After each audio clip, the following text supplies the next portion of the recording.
पदारविन्दं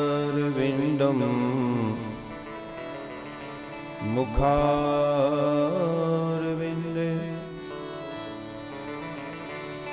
विनिवेशयन्तं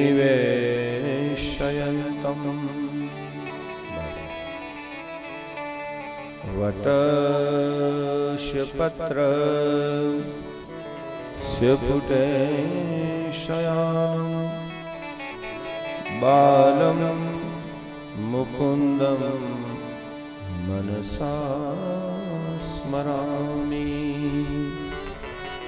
श्रीकृष्ण गोविन्द हरे मुरारी, हे नाथ नारायण वासुदेवा।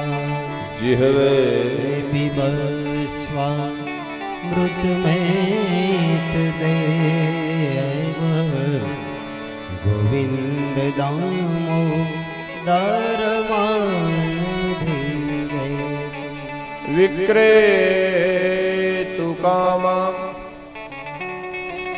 किल गोपकन्या, मुरारी पादार्पित चित्तवृत्ति। दद्यादिकं मोहवसादवो, गोविन्द दामोदर माधवेति।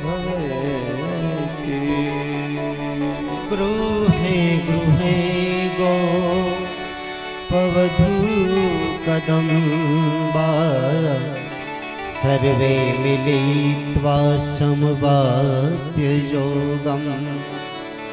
पुण्यानि नामानि पठन्ति नित्यं,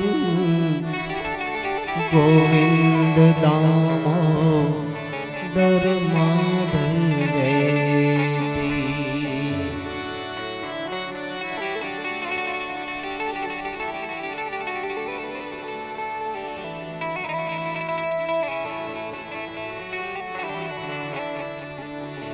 सुखासयाना निलये निजेति, नामानि विष्णोर्प्रवदन्ति मर्त्या। ते निश्चितं तन्मयतां व्रजन्ति, गोविन्द दामोदर माधवेति। जिह्वे सदैवं भज सुन्दराणि, नामानि कृष्ण शमनोहराणि। समस्त भक्तार विनाशनानि, गोविन्द दामोदर माधवे। सुखावसाने इदमेव सारं, दुःखावसाने इदमेव ज्ञेयम्। आभवच्छुटामाणः ओ हे दर्जीनहार, ओ धरणी धरणी दर दर छंदता, आस तुझ राधा। नारायण हूँ तुझ नमा, ओ जिन कारण हरिया।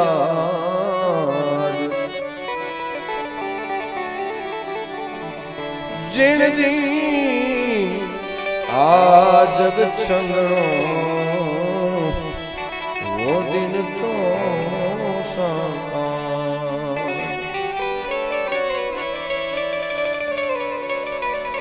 सुखावसाने इदमेव सारम्,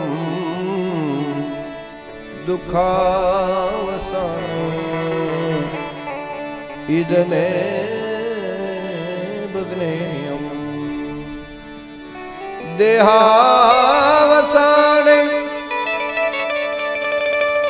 इदमेव जाप्यम् गोविन्ददानो धर्मादवेति श्री कृष्ण राधा वर गोकुलेश गोपाल गोवर धननाथ विष्णु बहवे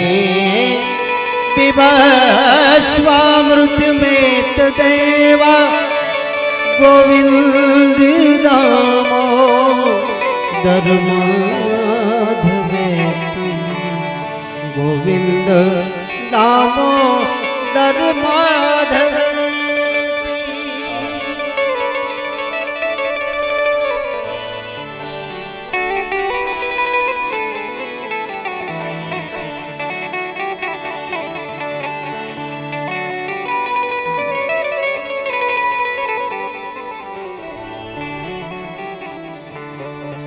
तो राहूं पुरा तवा सका केम सम्राट तोरा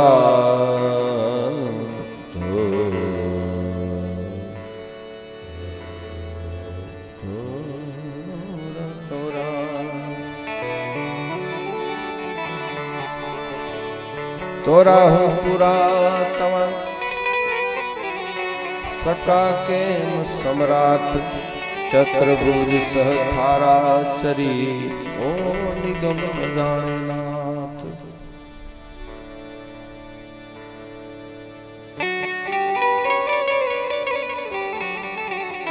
कथा केम ईश्वर कहे ओ खान सकट प्रतखे वाणी वाणी श्रवण मन विषय सो नित्य अगोचर नित्य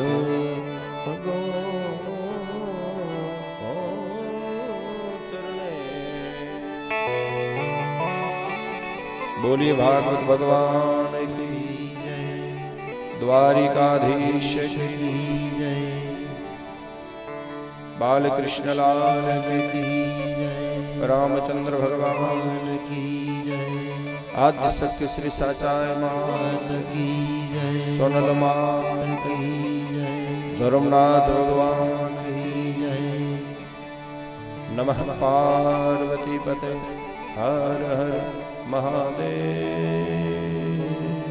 हर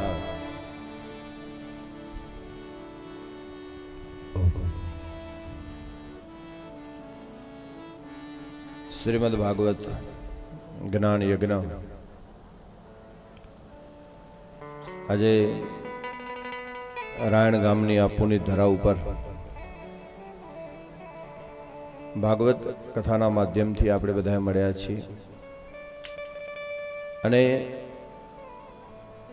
બીજા દિવસની મધ્યાંતર પછીનું આ સત્ર બપોર પછી મધ્યાંતર પછીનું આ સત્ર અને આ ગામ ભગવાન ધર્મનાથ પ્રગટ અને અપ્રગટ જે પણ ચેતન શક્તિઓ છે એના ચરણોમાં વંદન કરી પ્રારંભમાં આપ સૌ શ્રોતાઓ જે અહીંયા પધાર્યા છો એ બધાના હૃદયમાં બિરાજિત પરમાત્માને વ્યાસાસનેથી વંદન કરી અને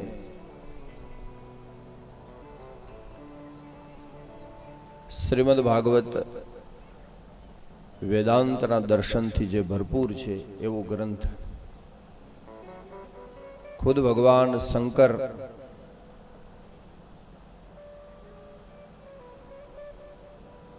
તન્મયતા અને પછી તદ એકતા સુધી જેની ભૂમિકા નિર્માણ થયેલી છે એ ભગવાન શિવ.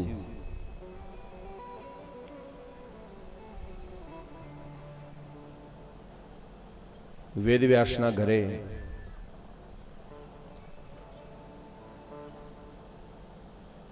અજન્મ નિરંજન નિરાકાર જેનો જન્મ નથી એવા ભગવાન જ્યારે સુખદેવ સ્વરૂપે વેદવ્યાસના ઘરે, કારણ કે સમાધિ, આમ તો ભગવાન શંકર અજન્મ છે, એનો જન્મ જ નથી. બધા દેવતાઓને દેવ કહેવાય પણ શંકરને દેવ ન કહેવાય. શું કહેવાય? મહાદેવ. शंकर शब्द का अर्थ होता है सम यानी आनंद, कर यानी करनार. शिव शब्दों अर्थ था कल्याण. पण आ भागवतनी रचना कर्या पछी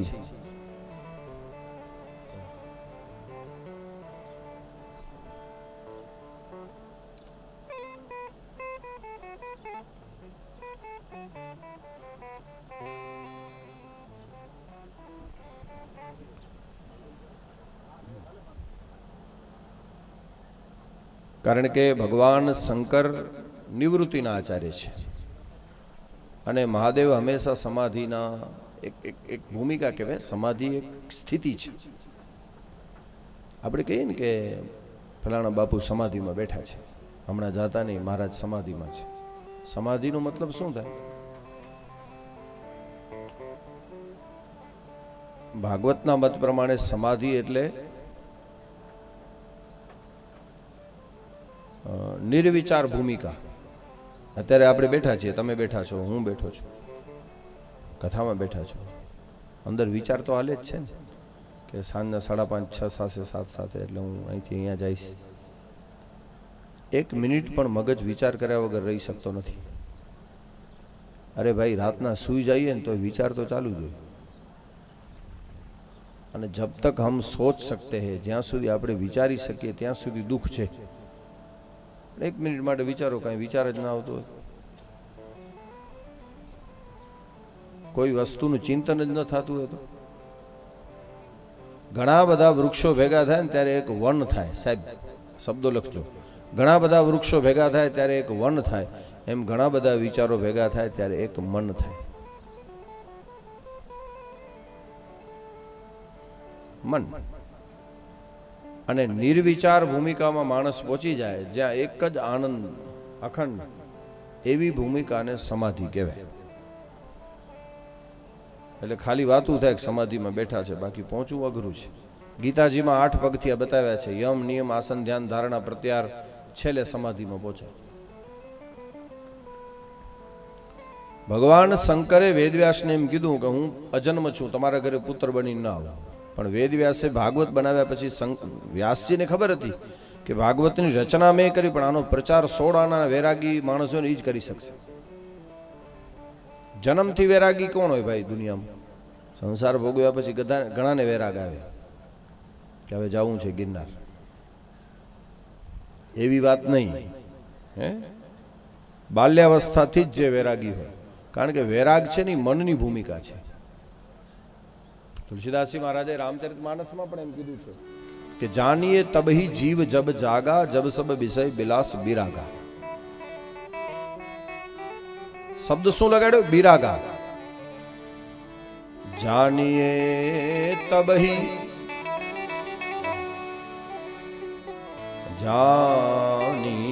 जानिए तब ही जीव जब जागा, जब सब विषय विलास विरागा. जब सब विषय विलास विरागा. जानिए तब ही जीव जब जागा, जब सब विषय विलास हो विरागा. विरागा बिरागा। आप देखिए यहां पे त्यागा शब्द नहीं लख्यू, बिरागा। जानिए तब ही जीव जब जागा, त्यारे जीव जाग्यो। जब सब विषय बिलास बिरागा, બધા વિષયો પરથી વૈરાગ્ય આવે। ત્યાગા શબ્દ નથી લખ્યું, બિરાગા, ત્યાગા નહીં। ત્યાગમાં ને વૈરાગમાં ફરક શું? ત્યાગ કરવો પડે, ત્યાગમાં મહેનત છે, ત્યાગ કેણો ખપે। શુદ્ધ કચ્છી में चो तो वैराग थी विने पेने थी ने, ये सचो साहेब। वैराग्य छे मननी भूमिका छे, પોતાની મેળે છૂટી જાય, છોડવું ન પડે। એકદમ સાદી ભાષામાં કહીએ તો ત્યાગ ને વૈરાગ્યમાં ફરક શું સાહેબ? હાથથી છૂટે ને એને ત્યાગ કહેવાય। શેનાથી છૂટે? હાથથી છડાજે, હાથથી છૂટે એ ત્યાગ।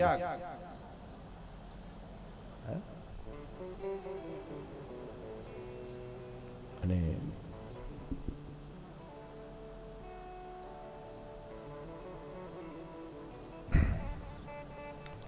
तुलसीदास जी महाराजे शब्द लगाड़ो बिरागा। पधारों जानिए तब ही जीव जब जागा, जब सब विषय बिलास बिरागा।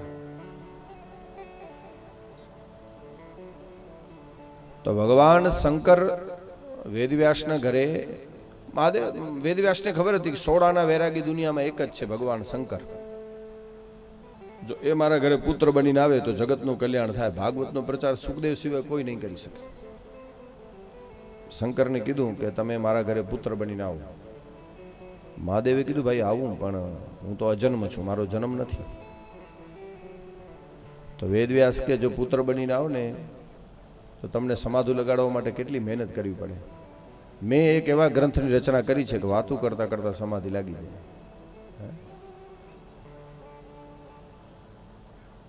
સહજ રીતે આપણે કહીએ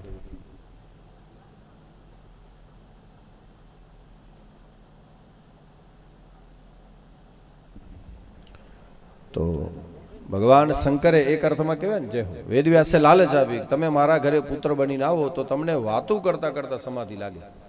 બોલો કેટલી મોટી ભાગવતની શું તાકાત છે? વાતું કરતા કરતા સમાધિ લગી ને એડો હું ગ્રંથ બનાવ્યો વેદવ્યાસ છે। અગર મારા ઘરે પુત્ર બનીને આવતો, શંકર ભગવાન ઠેકડો મારીને ઊભા થઈ ગયા કે ભાઈ સમાધિ લગાડવામાં તો ગોટે વળી જઈએ ત્યારે સમાધિ લાગે છે, 8 પગથિયા ચડના ખપે। નિર્વિચાર ભૂમિકામાં પહોંચવું એટલે જ્યાં વિચાર જ ના આવે એવી ભૂમિકામાં માણસ પહોંચી જાય ત્યારે સમાધિ કહેવાય। ખાલી વાતું થાય, કેટલી અઘરો વિષય હશે કલ્પના કરો। આપણે 8 પગથિયા નહીં, સમાધિ સુધી પહોંચવા માટે પહેલો પગથિયો જ ન ચડી શકો। પણ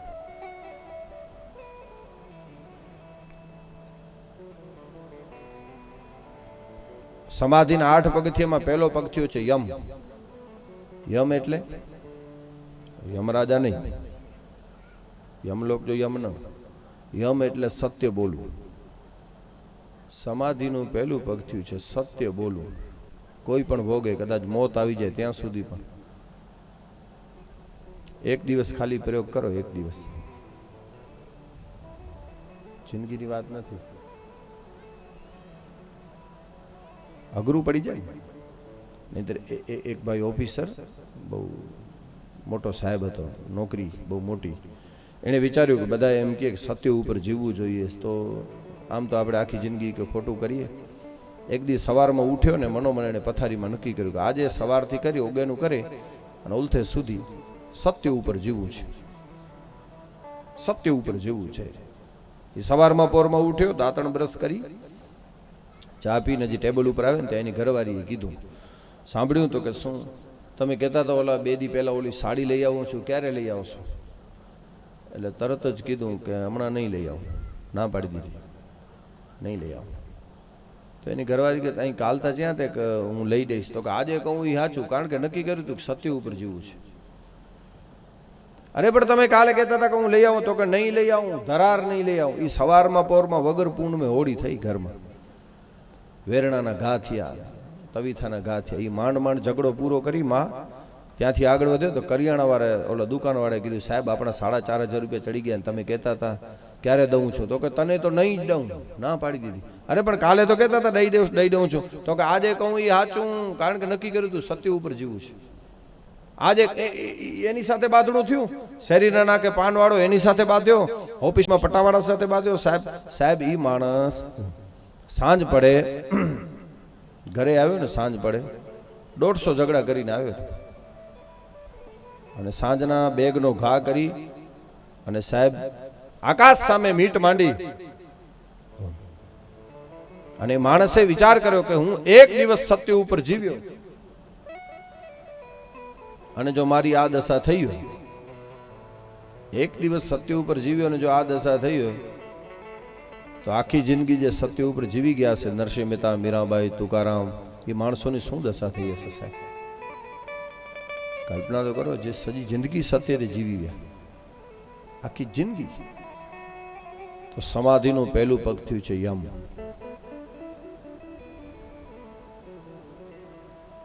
મહાદેવ વેદવ્યાસના ઘરે, વેદવ્યાસના પત્ની અરણી દેવી એના ઉદરમાં ખુદ મહાદેવ આવ્યા.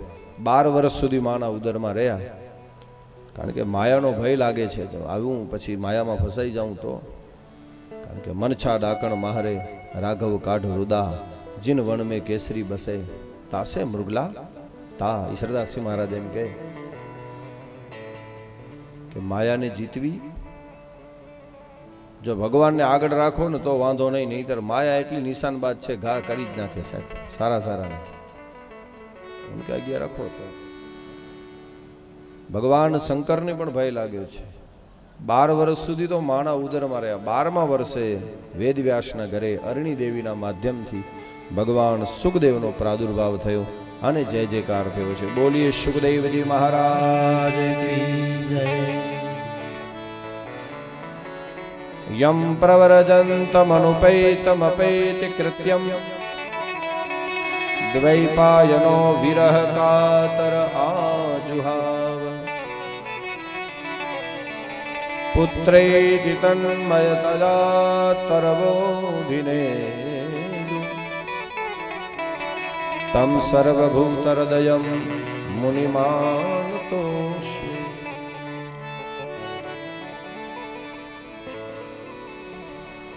જન્મતા વેદ સુખદેવજી પિતાનું ઘર છોડી ખંભા ઉપર ઓર નાખી રવાના થઈ ગયા.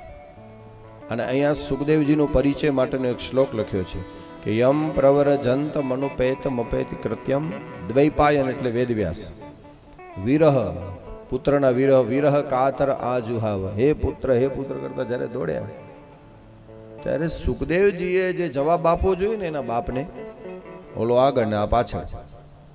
આમાં લખ્યું છે તમ સર્વભૂત હૃદયમ. જે જવાબ સુખદેવજી આપવો જોઈએ એ જવાબ જંગલના ઝાડવાઓ સુખદેવજી વતી આપતા હતા. આ કોટીના સંત હતા સુખદેવજી. ભગવાનની જેમ જેનો આત્મા બધી જગ્યાએ વ્યાપ્ત, નહીંતર આ તત્વ ભગવાન સિવાય ન હોય. તમ સર્વભૂત હૃદયમ મુનિ માનતોસ્મી. પિતાનું ઘર છોડી નીકળી ગયા. સુખદેવજીએ વિચાર્યું, વેદવ્યાસ કે દીકરો હતો પણ હવે આ ભાગવતનો પ્રચાર તો આના સિવાય કોઈ કરશે નહીં, કારણ કે રચના મેં કરી, ઘડપણ પણ થઈ ગયું હતું. પુરાણો બનાવ્યા પછી, મહાભારતની રચના કર્યા પછી, વેદો બનાવ્યા પછી છેલ્લે ભાગવતની રચના કરી છે. કારણ કે વ્યાસજીને પણ શાંતિ નહોતી મળી આટલું કર્યા પછી. ભાગવતની રચના પછી પૂર્ણ શાંતિ મળી.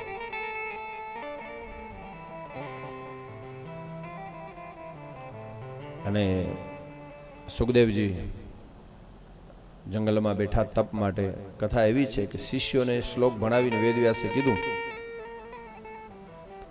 કે મારો દીકરો સાંભળે એમ ખાલી શ્લોક તમે ગાજો. અને આમ તો સુખદેવજી નિરાકારમાં માનનાર વ્યક્તિ છે ભાઈ. સુખદેવજીની ભૂમિકા છે ને એના માટે આપણે વર્ણન ન કરી શકીએ. અમુક માણસો વિશે તમે વિચારી શકો, બોલી ન શકાય. એ વ્યક્તિત્વ જ એટલું ઊંચું હોય. 16 જ વર્ષની અવસ્થા, કેર ઉપર કંદોરો નથી તો લંગોટ ક્યાંથી હોય? દિગંબર. વર્ણ કૃષ્ણ જેવો શ્યામ, વાળ કૃષ્ણ જેવા વાંકડિયા, પોપટની ચાંચ જેવું નાક, ગૌર चाह गई चिंता मिटी मनवा बे परवा जिसको कछु न चाहिए वो सेंसाओ का सेंसा। ઈચ્છાઓ જ્યાં પૂરી થઈ ગઈ છે તો વાત જ ક્યાં છે? હા, ભગવાન આપણી ઈચ્છા પૂરી કરે એના કરતા ઈચ્છાને પૂરી કરી નાખે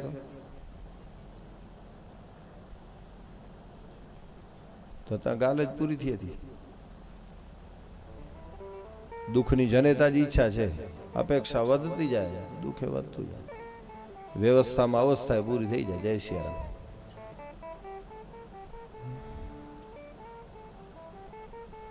અને સુખદેવજી મહારાજ એક કોટીના સંત છે સાહેબ. એની ભૂમિકા માટે પુરાણોમાં એવો ઉલ્લેખ મળે છે ભાઈ કે સુખદેવજી જ્યારે તપ માટે બેઠા હતા ને એનું તેજ એટલું જોરદાર હતું. સ્વર્ગની અપ્સરા ઉર્વશી સુખદેવજી પાસે આવે છે. આ ઉર્વશી તમે જુઓ, ભગવાન વિષ્ણુના ઉરુમાંથી જેનું ઉત્પન્ન થઈ હતી, ભગવાનના પેટમાંથી જેનું સર્જન થયેલું એટલે ઉર્વશી નામ પડેલું. 60,000 વર્ષનું તપ હતું વિશ્વામિત્રનું, 1 મિનિટમાં તોડાવી નાખ્યું. અને એ વિશ્વામિત્રના માધ્યમથી ઉર્વશીની વિશ્વામિત્રની દીકરી થઈ શકુંતલા, દુષ્યંતને પરણાવીને એનો દીકરો ભરત થયો. અને ઠેઠ આ ઉર્વશી પાછી અર્જુન સુધી આવી છે. અર્જુન વિરાટ રાજાને ત્યાં હિજડો બનેલો, એ શ્રાપ એને આપેલું ઉર્વશીએ અર્જુનને. ગમે એના પગ કાઢી નાખે એ અપ્સરા. પણ સુખદેવજી જ્યારે તપ માટે બેઠા હતા ને ત્યારે એવો ઉલ્લેખ છે, ઉર્વશી આવે છે. સુખદેવજી મહારાજ આંખ ખોલી, કોણ છો? એટલે ઓણે કીધું ઉર્વશીએ કે મહારાજ અત્યાર સુધી એવું બન્યું છે કે જે ઋષિમુનિ તપમાં બેઠા એના સારાના મેં તપ તોડાવી નાખ્યા છે અને મને ઇન્દ્ર મોકલે. બધી જગ્યાએ મોકલે કોણ? ઇન્દ્ર. પણ સુખદેવજી પાસે સાહેબ એવું કહેવાય છે, ઉર્વશી એમ બોલી હતી કે આજ મને ઇન્દ્ર નથી મોકલી. તમે વિચાર કરજો કઈ ભૂમિકાના સુખદેવજી હશે. દુનિયામાં તમારા જેવું વ્યક્તિત્વ મેં નથી જોયું. અને ઉર્વશી એમ કહેતી હતી પગે લાગીને સુખદેવજીને કે મહારાજ હિતા મૂકે ઇન્દ્ર હલાય, પણ આજે ઇન્દ્રને આ મુજી મરજી છે તે આવી, મારી મરજીથી આવી છે. ઇન્દ્રે નથી મોકલી અને તમારું તેજ જોઈને તમારી સાથે મને લગ્ન કરવા છે.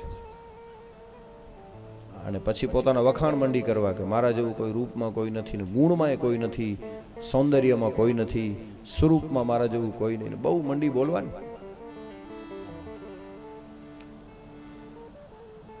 એ બધું સાંભળી લીધા પછી સુખદેવજીએ એટલું કીધું કે ઉર્વશી તું જેટલી સુંદર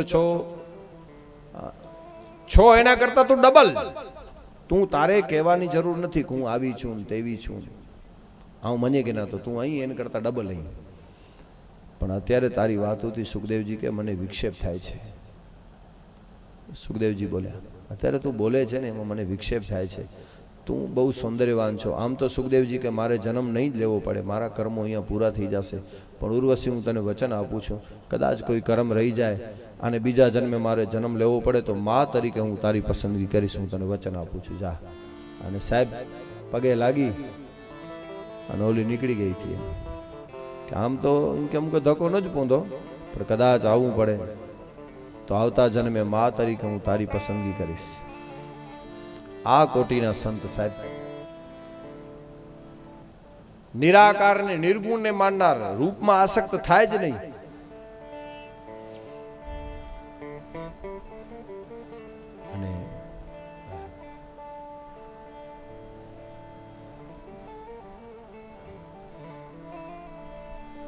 અને વેણુ ગીતના 4 શ્લોક શિષ્યોને ભણાવ્યા 10મા સ્કંદના.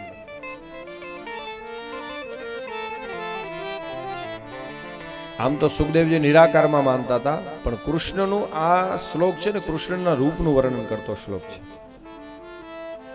યમુના કિનારે હે ખડા બંસી બજા રહા,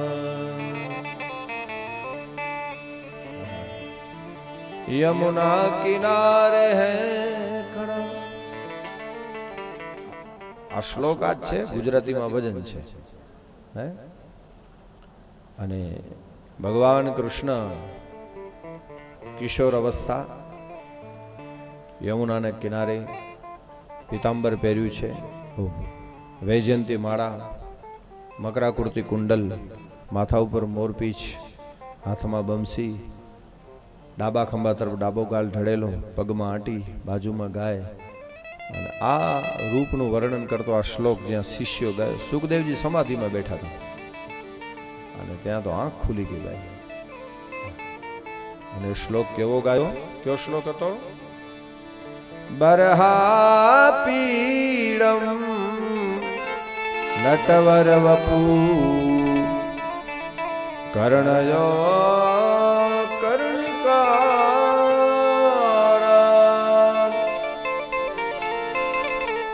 બિભ્રદવાસમ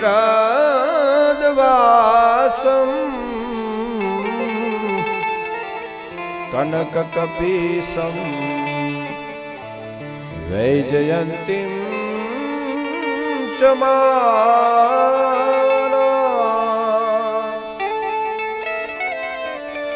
રંધરાન વેણુ અરે રંધરાન વેણુ અધર સુદયા પૂરયન ગોપવૃંદે વૃંદારણ્યમ સ્વપદરમણ પ્રાવિશદ ગીત કીર્તિ સુકીર્તિ પ્રાવિશદ ગીત કીર્તિ રંધરાન વેણો અધર સુધયા પૂરયન ગોપવૃંદે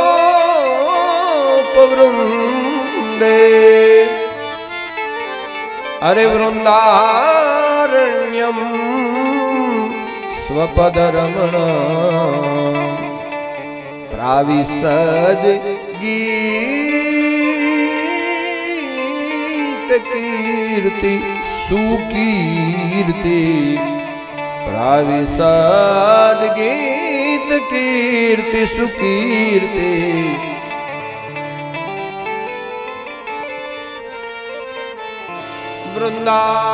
વૃંદારણ્યમ સ્વપદરમણમ પ્રાવિશદ ગીત કીર્તિ સુકીર્તિ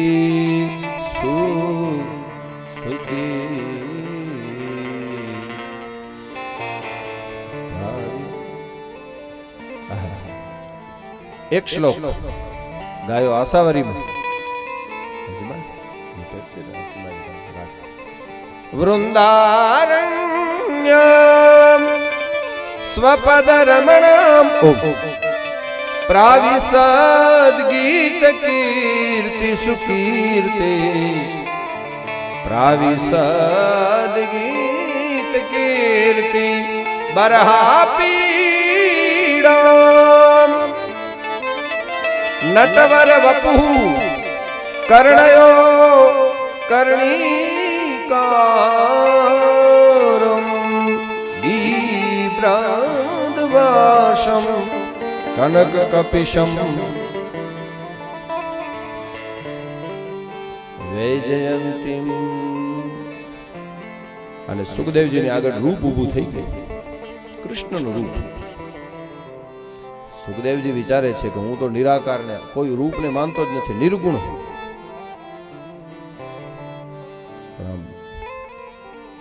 ભયે ચકિત જીમી ચંદ્ર ચકોરા.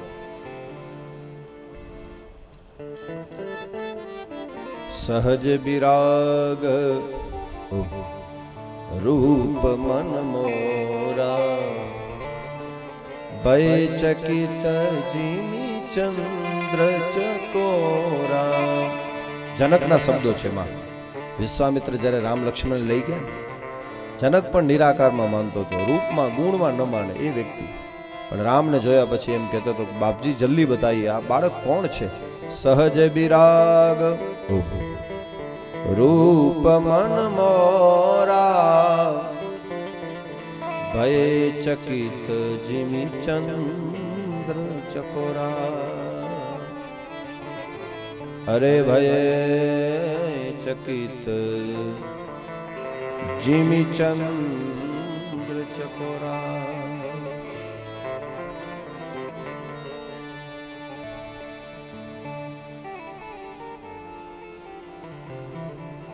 સુખદેવને એમ થયું કે આ સ્વરૂપને હું હૃદયમાં રાખું પણ પછી પૂજા ન થાય, સેવા ન થાય, અર્ચના ન થાય.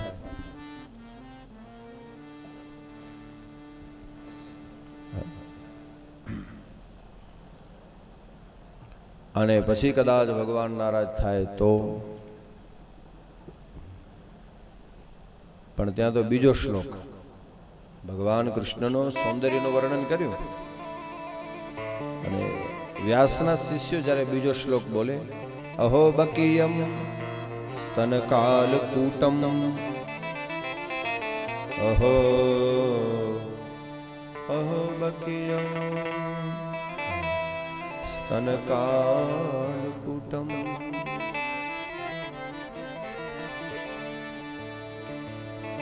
ભગવાન કેવો દયાળુ છે. બકાસુરની બેન બકી એટલે પૂતના માં ઝેર દેવા આવી હતી ને કૃષ્ણને, કનૈયાને. ભલે ઝેર દેવા આવી હતી પણ સ્તનપાન તો કરાવ્યું હતું ને. અને ઝેર દેવા વાળીને પણ કનૈયો એટલો દયાળુ છે સાહેબ. આવી પૂતના ઝેર દેવા આવી હતી એને પણ મુક્તિ આપી, મા જેવી ગતિ આપી. ઝેરનું પાન કરાવનારને પણ જો મા જેવી ગતિ આપે, કેટલો દયાળુ.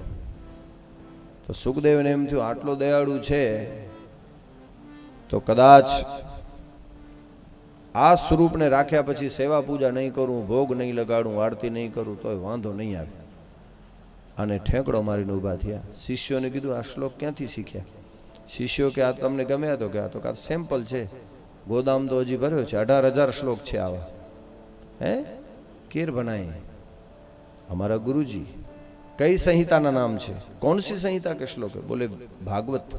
ओहो, ये तो नाम ने सुना नहीं है सुखदेव जी ने. तो कि महाराज क्या थी सांभळो? वेदव्यास ने शिष्यो के गायु चरावता चरावता शिष्यो के हमारा गुरुजी ની આ છેલ્લી રચના છે. એમ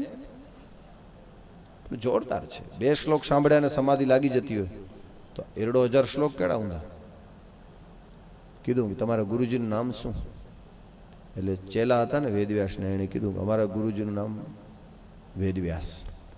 વ્યાસ શબ્દ પડે ને એટલે ઠેકડો મારીને સુખદેવજી ઝાડની બખોલમાંથી બહાર નીકળ્યા. તપ માટે બેઠા હતા. કીધું કે હાલો હું આવું છું. તમારા વેદવ્યાસ તમારા શિષ્ય નહીં, મારો બાપ સુખદેવજી કે એની આ રચના છે. અને ખરેખર આવો ગ્રંથ જો એની પાસે હોય તો આ ભાગવતનો ઉપર પહેલો અધિકાર મારો. સુખદેવ કે કારણ કે સીધી લીટીનો વારસ કોણ છે? હું છું. એટલે આ ભાગવત ઉપર મારો અધિકાર પહેલા થાય. પણ વાત એટલી જ હતી, સુખદેવજી ઘર છોડીને ભાગી ગયા હતા. પિતાની મમતા પાછી નહોતી વાળી શકી અને આ ભાગવત એને ઘરે લઈ આવ્યા. અને વારસો માગવા માટે. પણ શેનો વારસો માગવા માટે? સંસ્કારનો, ભાગવતનો. કે ભાગવત બાપની પાસે સંપત્તિના ભાગ તો બધા છોકરા પાડે. ઘણા છોકરા એમ કહેતા ને બાપા આ તમારું આ મકાન છે ને મને દઈ જાજો, આ વાડી મને આપી દેજો. બાપાની સંપત્તિના ભાગ પાડે ને એ સાધારણ દીકરા. સુખદેવજી સંપત્તિનો વારસો લેવા નહોતો આવ્યો સાહેબ. આજ સુખદેવજી આવ્યો તો ભાગવતનો વારસો લેવા માટે, સંસ્કારનો વારસો લેવા માટે. બાપના સંસ્કારના વારસાના ભાગ પડાવે ને એ હાચા દીકરા છે. એટલા માટે તો વસિયત બને ક્યારે ખબર? વકીલ હશે એને ખબર હશે. વસિયત ક્યારે બને? વારસદાર સીધો ન હોય ને ત્યારે. અર્થ બથી સમજાદી વંદન. વસિયત બને ક્યારે? સીધો વારસદાર નવે ને ત્યારે વસિયત બને. બરાબર ને? બહારત થી બહારત કોઈ પણ મિલકતની વસિયત ક્યારે બને? એને વારસદાર સીધો ન હોય ને ત્યારે. અવડચંડા વારસદાર વે કાંતા અને કાંતા સીધો વારસદાર સીધો ન હોય ત્યારે વસિયતના વિલ ત્યારે લખાય.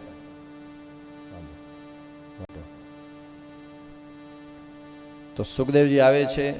વેદવ્યાસ સાંજના સમયે વૃદ્ધ ઋષિ સફેદ દાઢી આશ્રમના સંધ્યા કરી બેઠા હતા. સુખદેવજી આવે. વૃદ્ધ ઋષિ થઈ ગયા છે. વેદવ્યાસ તો ભાગવતની રચના કર્યા પછી પેન જ મૂકી દીધી હતી, કાંઈ બનાવ્યું જ નથી. છેલ્લી રચના ભાગવત. અને આવ્યા સુખદેવજી હળી કાઢી અહીંથી. વેદવ્યાસે બાપ દીકરો ભેટી પડ્યા અને એટલું કીધું, પિતાજી જો હું યોગ્ય હોઉં તો મને ભાગવત ભણાવો. અને સાહેબ આખી ભાગવત સુખદેવજીને વેદવ્યાસે ભણાવી દીધી. કારણ કે વેદવ્યાસ ભાગવતની રચના ભલે વ્યાસજીએ કરી, પણ સુખદેવ જેવું રહસ્ય દુનિયામાં કોઈ નથી સમજ્યું. તો રચવા વાળાએ રચી નાખી, ભણવા વાળાએ ભણીએ લીધી. હણે કેર ખપે સોણતલ. બરાબર ને માં? વેદવ્યાસે રચના કરી નાખી, સુખદેવે ભણી લીધી, હણે સોણતલ ખપે. અને હવે ભાગવત જો સારે મેં સારો શ્રોતા એની કથા આજે હતી પહેલે સ્કંદ. એના જેવો કોઈ શ્રોતા દુનિયામાં નથી થયો. એ છે પરીક્ષિત મહારાજ, પાંડવોનો પોતરો, અભિમન્યુનો દીકરો, સમ્રાટ ને ચક્રવર્તી રાજા સાહેબ, જે કલિયુગને દંડ આપી શકે. 10 દિશાઓને જેણે જીતી લીધી હતી. જન્મે જય જેવા 4 કાંધોતર દીકરા, અને યુવાનીમાં ઘર છોડવું પડ્યું. શું કામ? એક નાની ભૂલ. અને પરીક્ષિતના જન્મની કથા એટલે કે મહાભારતની કથા ભાગવતમાં આવે છે. ભાગવતમાં 2 વખત મહાભારત આવે છે. પહેલા સ્કંદમાં પણ મહાભારત છે. શું કામ મહાભારત આવે? કારણ કે કથાનું મૂળ પરીક્ષિત છે. પરીક્ષિત પાંડવોનો પોત્ર એટલે પાંડવોની કથા જાણવી જરૂરી હતી. અને પાંડવો આવે એટલે મહાભારત આવે છે. એટલે ભાગવત મેં બધી જગ્યા તે મહાભારત આવે. પહેલા સ્કંદમાં મહાભારત છે, તમે ખોલજો ભાગવત. ત્રીજા સ્કંદમાં મહાભારત છે. ત્રીજા સ્કંદમાં શું કામ છે એ પછી આપણે ત્રીજા સ્કંદમાં પહોંચશું ત્યારે કહેશું. પણ અત્યારે પરીક્ષિત માટે મહાભારત છે. અને આમે સીધી વાત એટલી જ છે કે ભાગવતની શરૂઆત ક્યાંથી થાય છે ખબર? જ્યાં મહાભારત પૂરું થાય છે ને ત્યાંથી. બાપા બહુ સમજવાની વાત છે. મહાભારત પૂરું તમે જો, પાંડવ કૌરવનું યુદ્ધ થયું, દુર્યોધન મર્યો, કૌરવ ગયા, હસ્તિનાપુરની ગાદી પાંડવોને મળી ગઈ. પણ માણસ ધારે કંઈક છે અને થાય કંઈક. છેલ્લી બાજી ક્યારે ખોટી રમાય, બધું લેતી જાય એની કાંઈ ખબર ન પડે. કમ શિશુપાલને કૌરવ બધાયનો ફેંસલો ઘડ્યો, એક હાથે ઘડ્યો, કહો કલમમાં કૃષ્ણ કુશળ કેવો. અને ઈશની કોર્ટે જો ચડ્યો માનવી, તો એની ભણેલી બધી વિદ્યા નકામી. એક જ એક બાજી ક્યારે ખોટી પડી જાય એનું કાંઈ નક્કી નહીં. સહજ રીતે કહ્યું. માણસ ધારે કંઈક અને થાય કંઈક. સાહેબ છેલ્લી બાજી પાંડવોની ખોટી પડી ગઈ. છેલ્લી બાજી. જે લખે ફેંસલા એ સુણે ફેંસલા. ભક્ત કવિ કાગ કે કાળની ગતિને કોણ માપે, કોણ વાંચે નહીં, કોઈ પહોંચે નહીં. એની ગતિ ન જાય જાણી, કાગ હસતા ને કંઈક રોતા. એમ કીધું ફેંસલો તો સ્વીકારવો જ પડે. કંઈક હસતા ને કંઈક રોતા. કંસ શિશુપાલ કૌરવ યાદવો ભીષ્મ દ્રોણ જેવા, દ્રોણ જમરાજ જેવા બધાયનો ફેંસલો એક હાથે ઘડ્યો, કળો કલમમાં કૃષ્ણ કુશળ કેવો. શું હાર જીત છે એની કઈ ખબર જ ન પડે. માણસ ધારે કંઈક ને થાય કંઈક.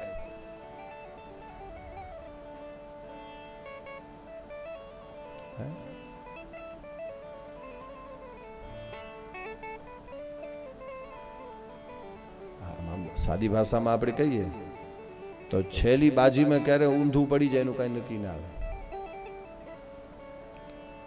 ભક્ત કવિ કે આપણને જો મહાપુરુષો તો લખવામાં કઈ બાકી જ નથી રાખ્યું.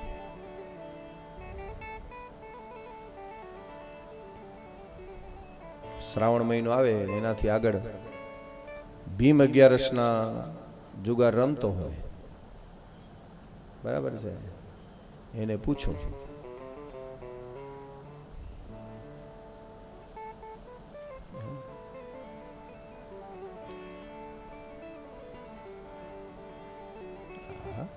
તો સાચા જુગારીની વાત છે.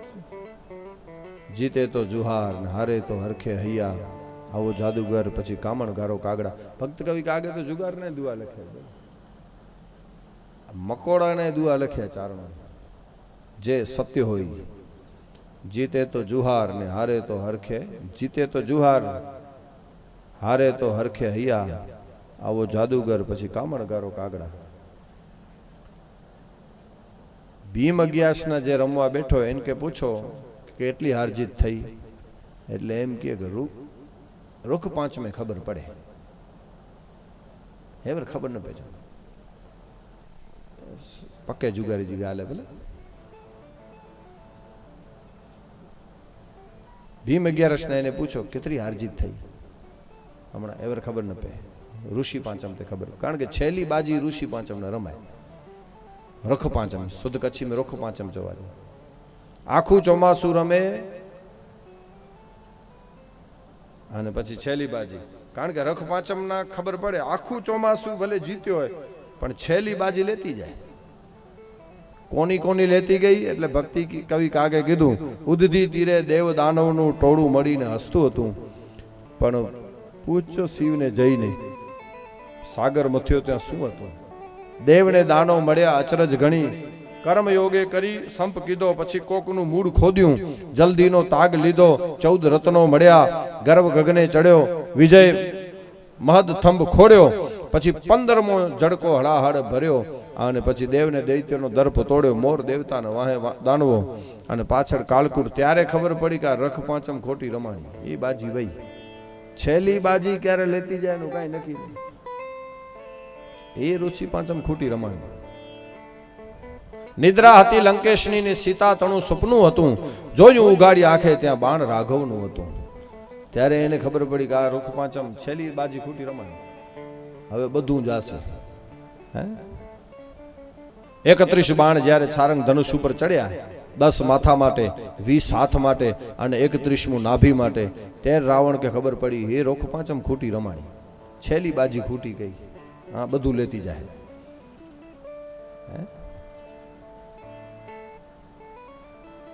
અને દુર્યોધનના મનમાં સદા દ્રૌપદી રમતી હતી, ઉગાડી આંખ ત્યાં ગદા વૃકોદરની હતી.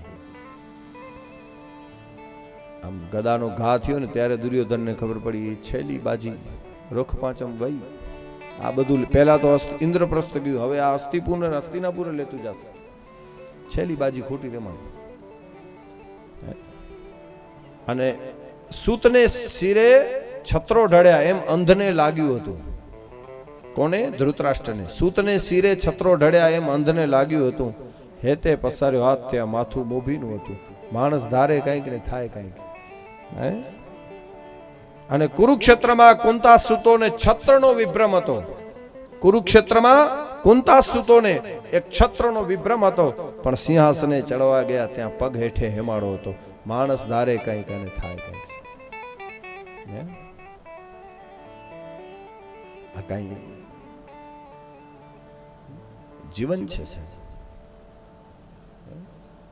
નદીનું વેણ છે, સીધું થોડું ચાલે, ક્યારેક આમ હાલે ક્યારેક હાલે. રેલવેના પાટા નથી સીધા હાલે. જીવન નદીનું વેણ છે.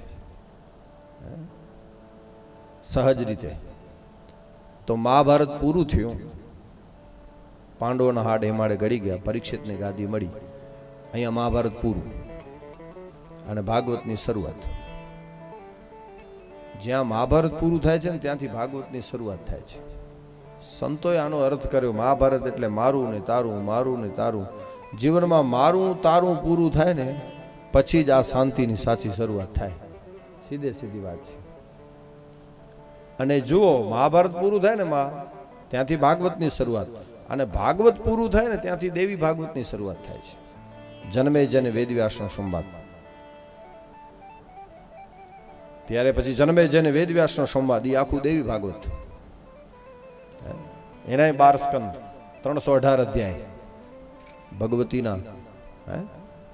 શુંભ નિશુંભ ચંડ મુંડ મહિષાસુર રક્તબીજ, એના માટે ક્યારે કેવા કેવા એક એક ટીપું લોહીનું પડે ને એમાંથી હજારો રક્તબીજ ઉત્પન્ન થાય. એના માટે જગદંબાઓ, મહાકાલી, મહાલક્ષ્મી, એ આખું ચરિત્ર જન્મે જેને વેદવ્યાસે સંભળાવ્યું. છેલ્લે ભાગવત પૂરું થયું ત્યારે એ થયું દેવી ભાગવત. મહાભારત પૂરું થયું ત્યાંથી ભાગવત, ભાગવત પૂરું થાય ત્યાંથી દેવી ભાગવતની શરૂઆત.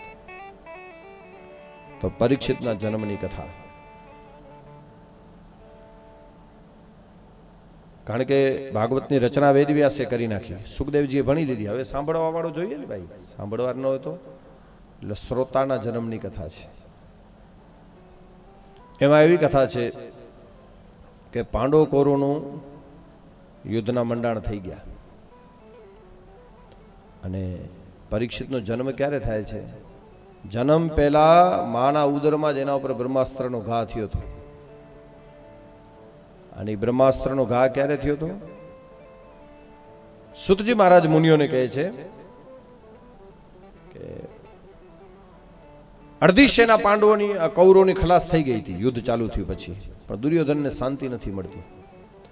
એ વખતે અશ્વત્થામા આવે છે દુર્યોધન પાસે.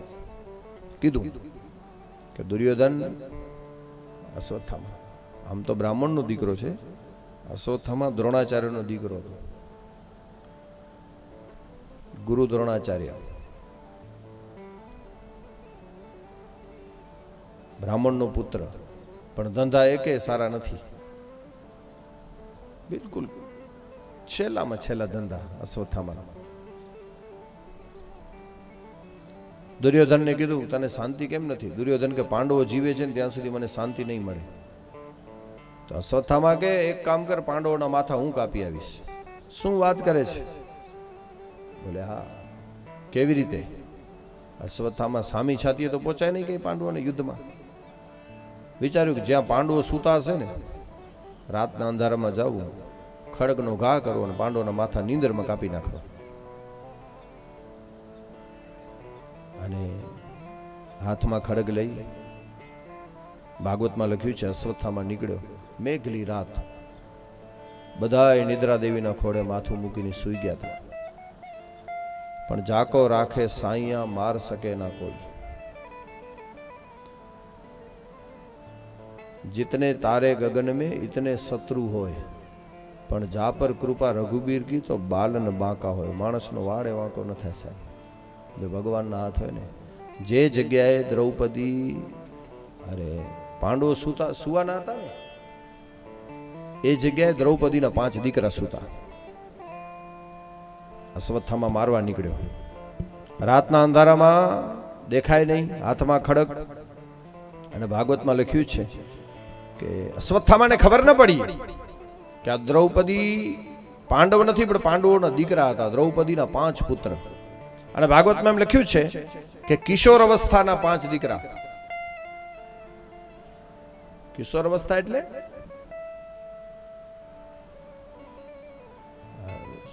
કુમાર અવસ્થાના હતા. દ્રૌપદીના 5 દીકરા કુમાર અવસ્થાના, એવું લખ્યું છે. કુમાર અવસ્થામાં જ્યારે દીકરો પહોંચે ત્યારે એની હાઈટ, બોડી એના બાપ જેવું થઈ જાય. એના હિસાબે અશ્વત્થામાને રાતના ખબર ન પડી આ પાંડવ છે કે એના દીકરા છે. 5 દ્રૌપદીના દીકરા સુતા.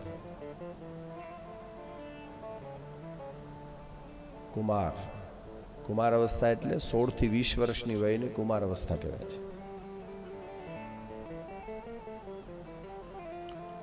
આપણે કેટલી અવસ્થામાંથી પસાર થઈએ છીએ ભાઈ? આપણને 3 ખબર છે: બચપણ, યુવાની ને ગઢપણ. ઘડિયાળના 3 કાંટા. બચપણ છે એ સેકન્ડનો કાંટો, દળ દઈને પૂરું થઈ જાય છે ને, ચપાટો પૂરો થઈએ. આપણને એમ કે નાના છે, નાના છે, બાપા કન્યા ગોતતા હોય. બચપણ. યુવાની મિનિટનો કાંટો, અને ગઢ પણ પછી કલાકનો કાંટો, પૂરું ન થાય.